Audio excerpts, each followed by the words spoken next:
Alright, so I've watched the new VHS Halloween that's on Shudder. Um, this is the first VHS movie that I've watched all the way through since probably number 2.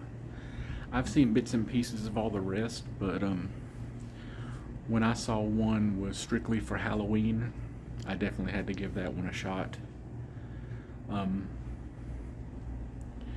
so I think that there's basically 6 stories. I feel like the wraparound segment was entertaining enough. It didn't really have to do much. It was a good break. I feel like the first story, was definitely creepy.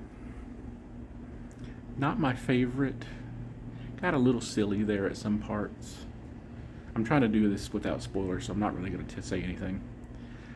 The second one was definitely like the most probably normal scary, like horror. I feel like it was kind of more of a slow burn, so that one really wasn't my favorite. It was still good. None of these are bad. And then the third one, that was I think the one called Fun Size. It was goofy. It was probably the funniest one. Had some gore, had some crazy moments.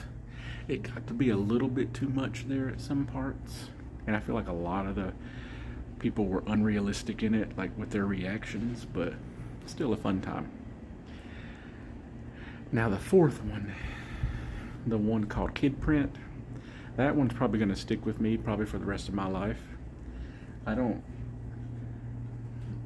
so amazed that this movie took it that far. I'm glad it did. It's nice to see something like that every now and then, to put a little realism in there. And it wasn't particularly scary, as in you were just disturbed. And sometimes being disturbed is more effective on me than being scared. So that one's going to stick with me for a while. That's probably my favorite one of the whole movie. And then the last one, the home haunt. I thought it was a little crazy. Not bad. But it was probably, I don't know if it was my least favorite one, but I think overall the whole movie was great. I'd watch it. Probably definitely my favorite one in the series that I've seen so far.